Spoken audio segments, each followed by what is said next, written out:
ভোরবেলা উঠেই আগে রান্না করে নিচ্ছি, কারণ ও তো বেরোবে।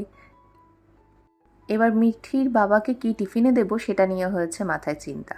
তাই ভাবলাম আজকের কাতলা মাছের ঝোলের মধ্যেই দুটো মাছ আলাদা করে একটু বড়া বানিয়ে নিই। বড়া বানালে আমি বড়াগুলো ঝোলের মধ্যে ওই একই ঝোলে দিয়ে দেবো, ওটাই আমি টিফিনে দিয়ে দিতে পারবো, আর এমনি আমরা মাছও খেয়ে নিতে পারবো। এক কাজে দুই কাজ আর কি। তোমরাও ট্রাই করতে পারো। মেয়ের জন্য মাছের ঝোলটা তুলে রাখবো আর একটু শুক্তো রান্না করব, ব্যাস। আর কিছু আজকে আর করব না, কারণ কিচেন পরিষ্কার করতে অনেকটা সময় লেগে যাবে। এই দেখুন চিমনিটার কি অবস্থা হয়েছে। উইকলি আমি ক্লিন করি, বাট তাও মানে এক্সট্রিম লেভেলের নোংরা হয়েছে। যাই হোক, ডিপ ক্লিন তো করা হয়নি, এখন আমি ডিপ ক্লিনই করব। আর দেখছি ডিপ ক্লিন করতে গিয়ে তারপিন তেলই কম রয়েছে, এতটাই কম রয়েছে, মানে তারপিন তেল হলে ইজিলি পরিষ্কার হয়ে। বছরে যে সার্ভিসিংটা করা হয়, সেই দুজন দাদা এসেছিলেন, তার মধ্যে একজন দাদা বলেছিলেন যে তারপিন তেল দিয়ে পরিষ্কার করবে। ওনাদেরও দেখেছি তারপিন তেল দিয়েই পরিষ্কার করতে, কিন্তু তার আগে যে সার্ভিসিং করতে এসেছিলেন সে আবার কস্টিক সোডা দিয়ে পরিষ্কার করেছিলেন। সেই কস্টিক সোডা দিয়েই আমরা এতদিন পরিষ্কার করেছি, কিন্তু গত বছর যে দাদা এসেছিলেন তিনি আবার বললেন কস্টিক সোডা দিয়ে পরিষ্কার করলে এই যে ট্রেটায় যে দাগ হয়েছে, এই দাগটা হতো না, নষ্ট হতো না আর কি। যদি আপনি তারপিন তেল দিয়ে আগাগোড়া পরিষ্কার করতেন তাহলে এরকম দাগগুলো থাকতো না। যাই হোক, তারপর দিয়ে জানতে পারলাম যে তারপিন তেল দিয়ে পরিষ্কার করতে হয়। তারপর থেকে তারপিন তেল দিয়েই করি, কিন্তু আজকে তারপিন তেলটাও কম আছে, কিন্তু আনা হয়নি, ভুলে গিয়েছিলাম, ওকে বলতেও ভুলে গিয়েছি, নাহলে ও এনে দিত। আসলে এই কাজগুলো নিচের ঘরে থাকতে মিঠির বাবাই করতো। পরিষ্কার করতে আমার লাগছে একটা টিস্যু আর বেকিং সোডা, ভিনিগার, তার সাথে একটা মাইক্রোফাইবার ক্লথ, আর যে কোনো লিকুইড ডিটারজেন্ট হলে হয়ে যাবে। আচ্ছা, বেকিং সোডার সাথে যে লিকুইড ডিটারজেন্টের পেস্টটা বানিয়েছিলি সেটা কিন্তু খুব উপকারী।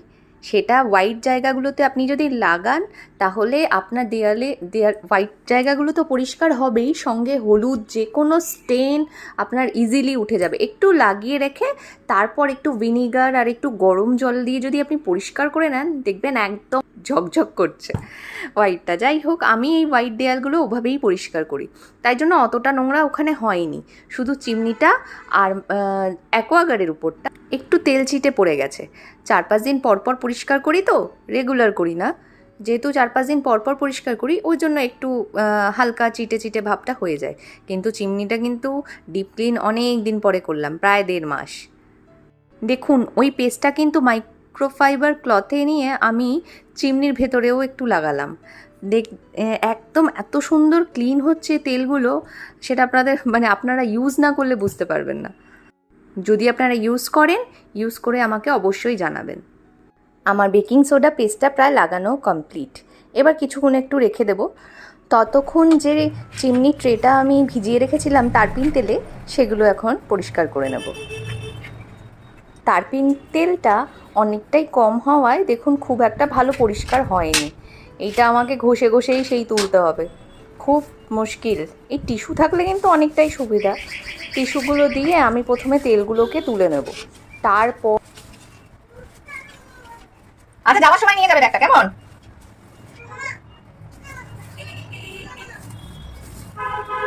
সরি মামা, তুমি আগে থেকে আমাকে বলোনি তো যে মা আমি ব্যাগটা নেব, তুমি তো কোলে আদর খেতে খেতে চলে আসলে।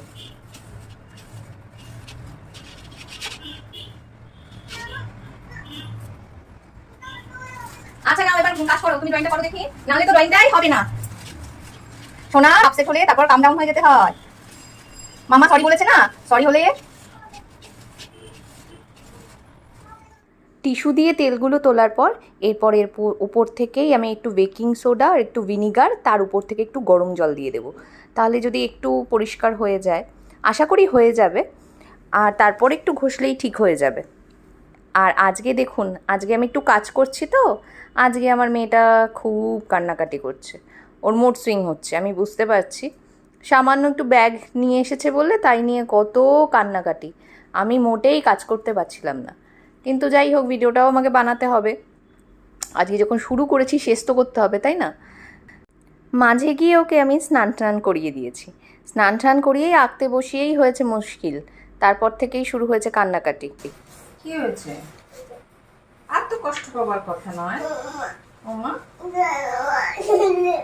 ওমা, এখন সেটা ভুলে যাও বাবাই, কারণ তুমি তো ব্যাগে করে নিয়ে আসলে, কাঁধে করে নিয়ে আসলে না, আর মনে রাখতে হয়, ওগুলো মনে রাখতে হয় না। এই দেখো, এরকম করতে নেই বাবাই, এরকম করলে মা কষ্ট পাবে না বলো?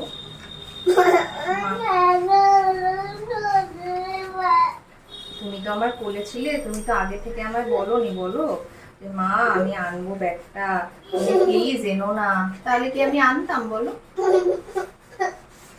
ওরম বউ করতে নেই, ওরম করতে নেই, জানো, ওরম শুধু শুধু কাঁদে না। কোলে নিয়ে চুপ করানোর পর তারপর একটু চুপ হয়েছে, কিন্তু তাও ও আমার একদম কাছেই চেয়ার নিয়ে বসে আছে, মাঝে মাঝেই কেঁদে উঠছে। গরম জল আর ভিনিগার জল দিয়ে পরিষ্কার করে নেব পুরো, যে বেকিং সোডা পেস্টটায় লাগিয়ে রেখেছিলাম সেইগুলো একদম পরিষ্কার করে নেব। আর এই দেখুন ট্রেটাও আমার পুরো নিট অ্যান্ড ক্লিন হয়ে গেছে, সবগুলোই ওই পাইপটা, শুধু ওই যে নাটগুলো রয়েছে, নাটগুলো আমি ভালো করে পরিষ্কার করতে পারিনি, বললাম তারপিন তেলটা একটু বেশি থাকলে একদম ঝকঝকে হয়ে যেত। যাই বলুন, পুরোটা ক্লিন করার পর কিন্তু মনে কিন্তু মানে আলাদাই একটা আনন্দ হয়, খুব সুন্দর ফ্রেশ লাগে, রান্নাঘরে ঢুকতেই যেন অন্যরকম ফিল হয়। এই ট্রেটার মধ্যে আমি টিস্যু দিয়ে রাখি, টিস্যুটা দিয়ে রাখলে কি হয় যে কালো গাঢ় তেলটা পড়ে না, সেটা পরে উঠতে চায় না, সেটা যদি টিস্যুর উপর পড়ে, টিস্যুটা শুধু উঠিয়ে দিলেই খুব সুন্দরভাবে তেলটা পরিষ্কার হয়ে যায়। এমনি যে পাতলা তেলটা থাকে সেটা ইজিলি উঠে যায়, বাট কালো যে তেলটা পড়ে সেটা মোটেই উঠতে চায় না। এবার চলে আসলাম গ্যাস পরিষ্কার করতে। গ্যাসের সাইডে যে নোংরা নোংরাগুলো জমে থাকে সেইগুলো পরিষ্কার করার জন্য আমি প্রথমে বেকিং সোডা ছড়িয়ে রাখি, তারপর টিস্যু দিয়ে, তারপর উপর থেকে ভিনিগার জলটা দিয়ে দিই। মেয়েদের কাজ করতে করতে সব অভিজ্ঞতাই মোটামুটি হয়ে যায়, এগুলো বেসিক আইডিয়া থেকেই মোটামুটি চলে আসে, তারপর তো এখন ইউটিউব আছেই হেল্প করার জন্য। ও সঙ্গে গুগলকে ভুললে চলবে না, এখন তো আবার এআই চলে এসেছে, চ্যাট জিপিটি। যাই হোক, এই যে টিস্যুগুলো দিয়ে দিলাম, এরপর এই টিস্যুগুলোকে ভালো করে আটকে এর উপর থেকে আমি দিয়ে দেব ভিনিগার। ভিনিগারটা খুব ভালোভাবে দিয়ে দেওয়ার পর এরপর আমি এটাকে কিছুক্ষণ রেখে দেব। এরপর পালা হচ্ছে এই যে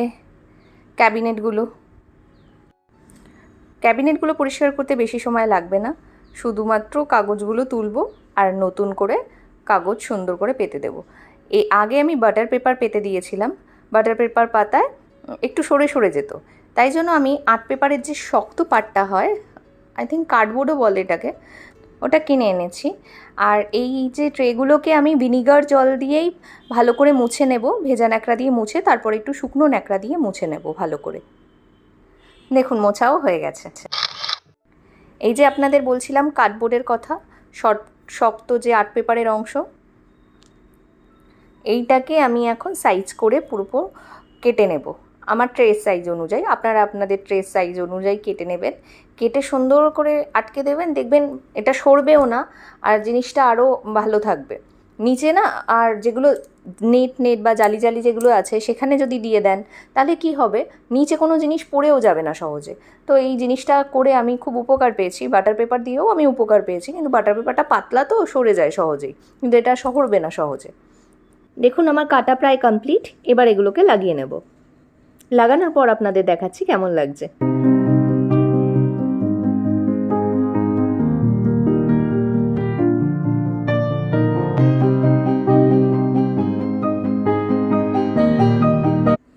এই দেখুন লাগানো হয়ে গেছে, দেখুন কত সুন্দর লাগছে। এরপর এই জিনিসগুলো আবার জায়গা মতো রেখে দেব। মাঝে মাঝেই বা 3 মাস অন্তর অন্তর এরকম ডিপ ক্লিন করলে দেখবেন কোনো পোকামাকড় বা আরশোলার উৎপাত হবে না। আমি মোটামুটি এইভাবে ক্লিন করি বলে আমার রান্নাঘরে কিন্তু আরশোলা নেই বা অন্য কোনো পোকার উপদ্রব নেই। এইভাবেই আমি প্রত্যেকটা তাকগুলো আমি গুছিয়ে নেব। এই দেখুন আমার সেকেন্ড তাকটাও প্রায় গোছানো হয়ে গেছে।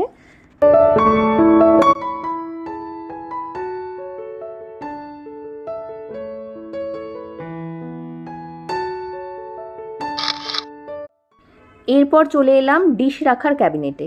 ডিশ রাখার ক্যাবিনেটে সেরকম কিছু গোছানোর নেই, খুবই মানে সিম্পল, যেহেতু ওগুলো লম্বা লম্বা করে থাকে তো ওরকমভাবে গোছানোর কিছু নেই। শুধু সাইড দুটোতে আমি ছোটো ছোটো প্লেট রাখি বলে ওগুলো একটু মুছতে হয়। আর ভেতরে নিচ, যেহেতু এটা নিচের পাটে আছে, নিচ দিকটা একটু নোংরা জমে, সেই নিচটা আমি ভালো করে পরিষ্কার করে নিলাম। এখানেও সেমভাবে কাগজটা লাগিয়ে আমি এর উপরেই ছোটো ছোটো প্লেটগুলো রাখবো। এরপর কি হবে, যদি কোনো ধুলোবালিও জমে আপনারা ওই কাগজগুলো উঠিয়ে একটু ঝেড়ে নেবেন, তাহলেই পরিষ্কার হয়ে যাবে। এরপর যে গ্যাসের মধ্যে টিস্যুগুলো রেখে দিয়েছিলাম, এরপর টিস্যুগুলো তুলে ভালো করে স্কচ ব্রাইট দিয়ে ভালো করে ডলে নেব। তারপর দেখবেন অনেকটাই কালো অংশগুলো উঠে গেছে। তারপরেও যদি শক্ত করে মানে যদি না ওঠে, একটু ছুরি বা শক্ত কিছু দিয়ে একটু ঘষলেই মোটামুটি পরিষ্কার হয়ে যাবে। এই দেখুন আমি সেভাবেই ঘষছি, দেখুন অনেকটাই পরিষ্কার হয়ে গিয়েছে। এখন এইগুলো আরও ভালো করে আমি পরিষ্কার করে নেব। আমার বাড়ি ছোট মানুষটাকে নিয়ে সব সময় পরিষ্কার করা সম্ভব হয় না এভাবে। এরপর পালা হচ্ছে ক্যাবিনেটের বাইরের অংশটা। এই বাইরের অংশটা ওই ভিনিগার আর একটু জল আর একটু ডেটল নিয়েছি, ডেটল নিয়ে এই স্প্রে করে করে পরিষ্কার করে নেব। এই যে আমার নিট অ্যান্ড ক্লিন রান্নাঘর, এর মাঝে গিয়ে আমি মেয়েকে খাইয়েও এসেছি।